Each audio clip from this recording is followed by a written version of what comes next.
Assalamualaikum warahmatullahi wabarakatuh.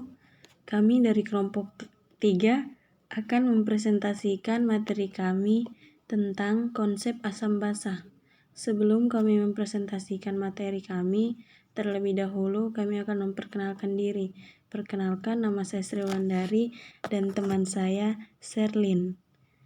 Langsung saja pada materi asam basa dalam kehidupan sehari-hari.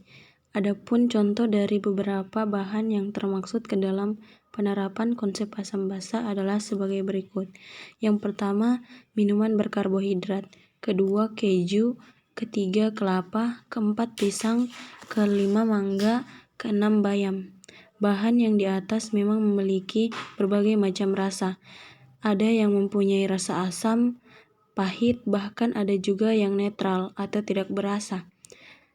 Perbedaan rasa tersebutlah yang merupakan efek yang ditimbulkan dari adanya penerapan konsep asam basa.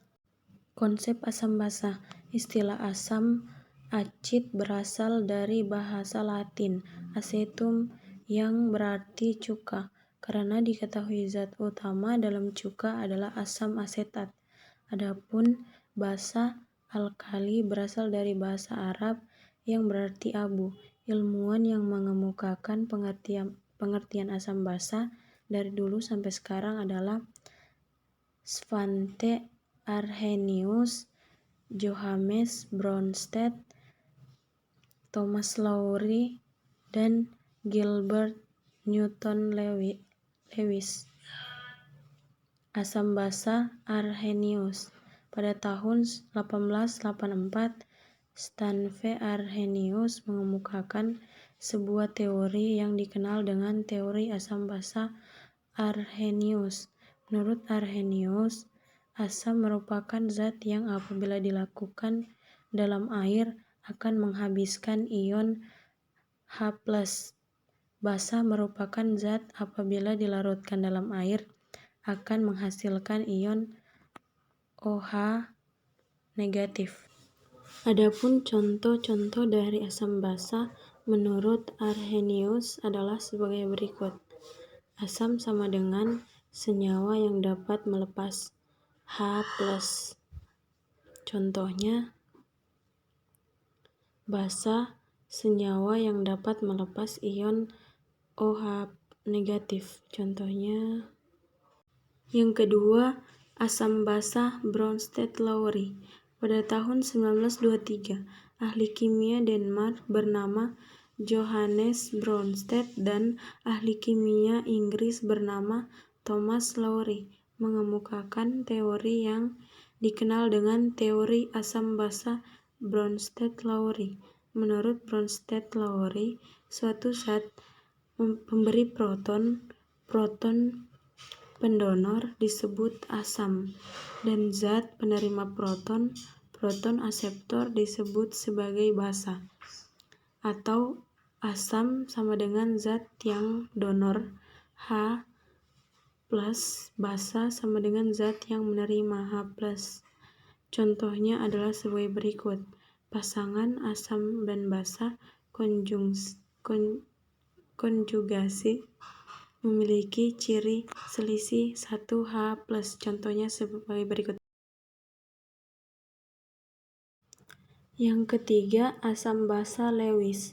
Seorang ahli kimia Amerika bernama G.N. Lewis pada tahun 1932 mengemukakan sebuah teori yang menyatakan bahwa basa adalah zat yang memiliki satu atau lebih pasangan elektron bebas yang dapat diberikan kepada zat lain, sehingga terbentuk sebuah ikatan kovalen koordinasi. Sedangkan asam adalah zat yang dapat menerima pasangan elektron bebas tersebut.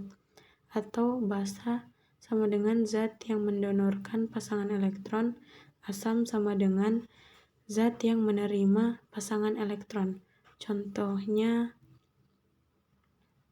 seperti di bawah.